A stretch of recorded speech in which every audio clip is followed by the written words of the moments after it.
it's Sarah from Chorley Pilates, and as promised, here is a little bit of a stretching sequence, a cool down sequence for you when you've finished your run or your bike ride.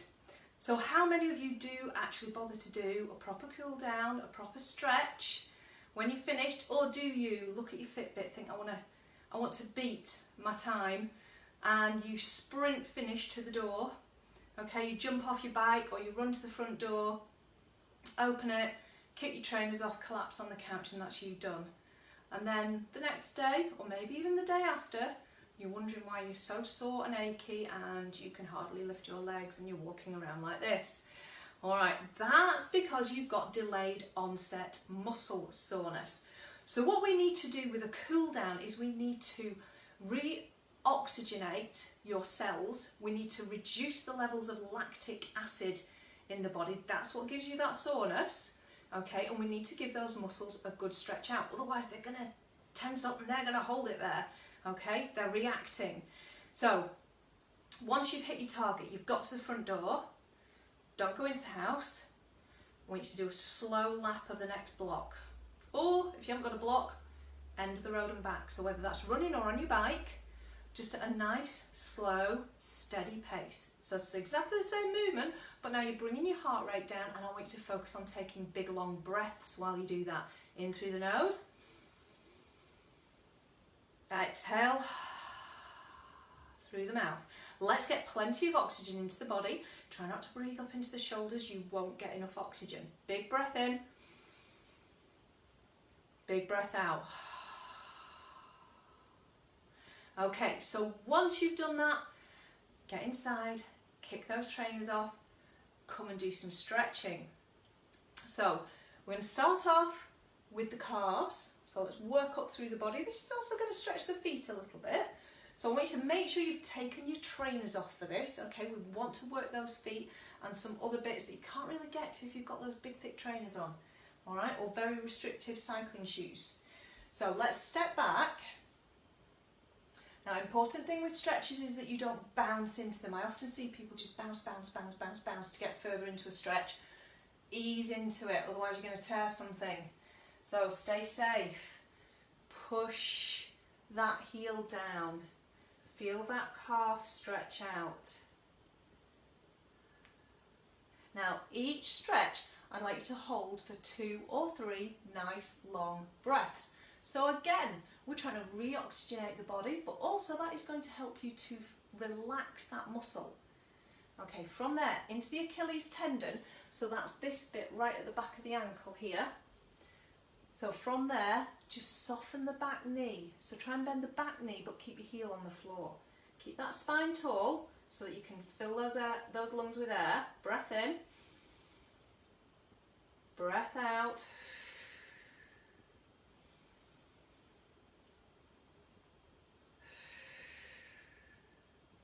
And coming in. Now, we're going to do quads and hips next. And don't think that you have to show off and go, I can do this on one leg and balance. Use a wall. Get a proper stretch. Focus on your stretch rather than having to focus on your balance at the same time. Okay, so hand onto the wall or a chair, as long as it's sturdy. Grab hold of that foot. If you can't manage that, use a towel. Okay, loop it around your foot. Grab hold of your tracky bottoms. Right, knees together. Really important that you have knees together to stretch those quads. Okay, so if your knee's here, you're not going to feel anything. Bring that knee back.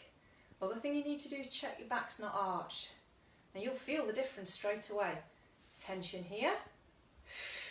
Stretch here. Okay, big difference. Right, from there into your hip stretch.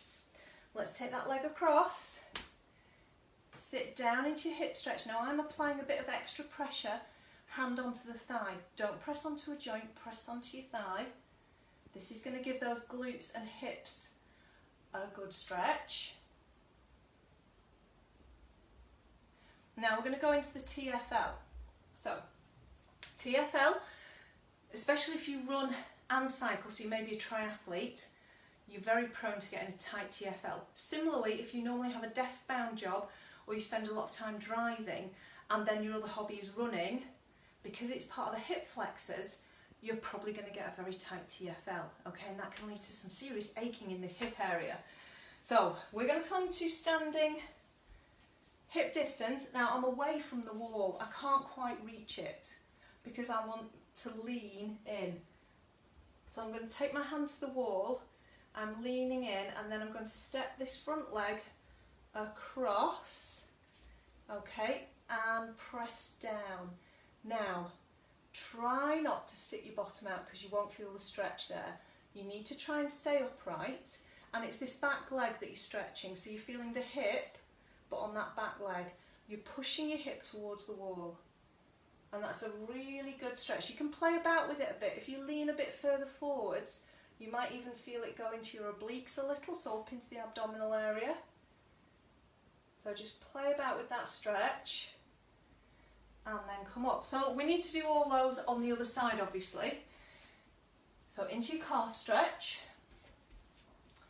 pressing that heel down. Remember, we're not bouncing. Support yourself as you need to so you can get a good stretch. Right, long deep breaths into that Achilles tendon, soft knee. Feel that stretch travel into the back of your heel now.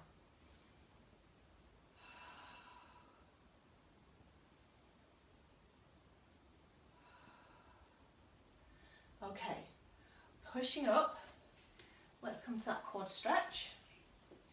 Knees together, drawing that heel in.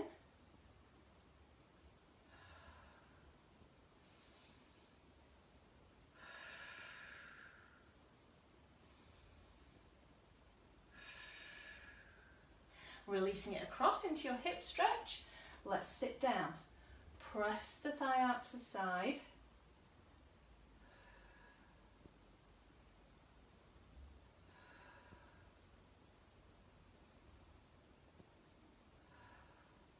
Okay, into the TFL.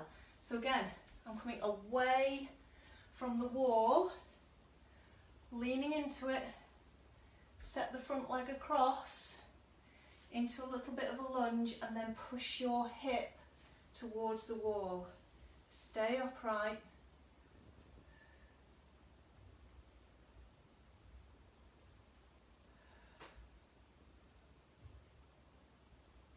And up. Right, hamstrings now. Now very often I see people doing this stretch. Not keen. Don't really think it does all that much good, and you've got more than one muscle in there, so we actually need to stretch the hamstring in different ways. Now I would prefer it, I mean you can do that stretch if you want, but it's better to come down onto the mat. If you've got a resistance band, brilliant. If you haven't, just roll up a hand towel and you're going to use that, because you don't need the pull. Well, you need the pull, but you don't need the stretchiness of a band, because you're literally just using it to pull the leg in. Okay, so I've got a nice medium resistance band here, and make sure you protect your spine when you're doing this. So try not to throw yourself up and down. Let's get that band round your foot. Now I want you to cup your heel. Don't put that band around your toes, cup your heel. Okay, and then you're going to support yourself to come down. Alright, so we protect our spines. Right, pelvis into neutral, so make sure there is that arch under your back. You're going to grab those ends, push the leg out straight, and you're going to lift. Now make sure you don't press your spine into the mat. Again, we're going to hold and stretch. Straight knee. Now if having a straight knee means your leg's only here, that's fine, because then you're stretching your hamstring. If you're here with a bent knee, you're not doing anything. So don't cheat yourselves. You want a good stretch, do a good stretch. It doesn't matter what the range of movement is. Now, we're going to take that leg down, and what I'd like you to do is just turn it inwards. Okay, so that your knees and toes are pointing that way now. Okay, and you're going to pull it slightly across the middle of your body. You're going to feel that stretch go down here now. Different part of the hamstrings. It should feel really different. Again, I'm not pressing my spine into the mat, I'm trying to stay neutral. Let's release, lower down. Now you're going to turn the leg out.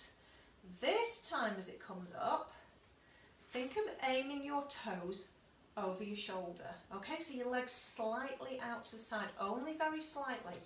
Now you're going to feel it more down there, okay, towards the inner thigh.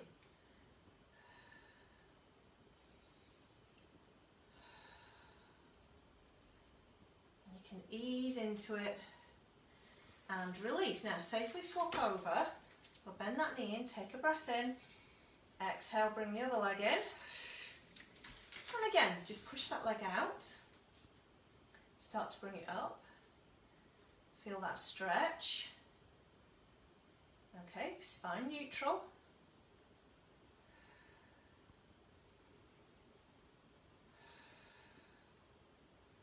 And then release. Let's turn that leg inwards. Invert from the hip. Pull it up and bring it slightly across the midline of your body. So think actually, maybe you're aiming your toes for the opposite shoulder. Okay, to feel that stretch go down the outside.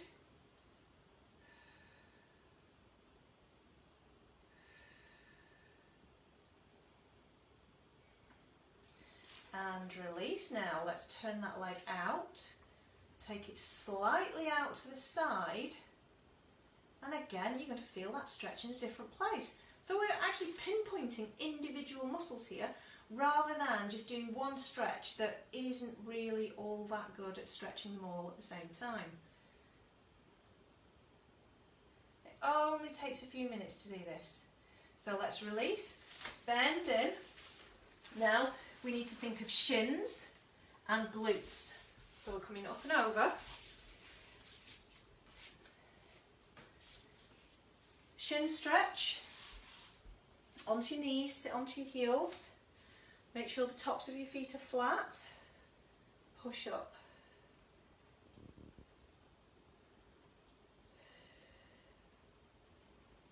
And hold, wide shoulders, and down. Okay, into a glute stretch. So from there, this is going to stretch your shoulders as well. Pushing out, think of pushing your little fingers forwards, stretch the shoulders, reach through the little fingers.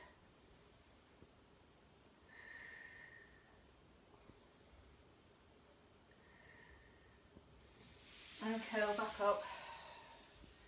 Okay, time for your protein shake or your energy drink or whatever it is that you do after you've had that run or that bike ride, and hopefully that's going to help. You're going to feel a little bit less sore. So you're going to be able to train better, reduce your risk of injury, and feel a whole lot better. Okay, hope you enjoyed it. See you soon.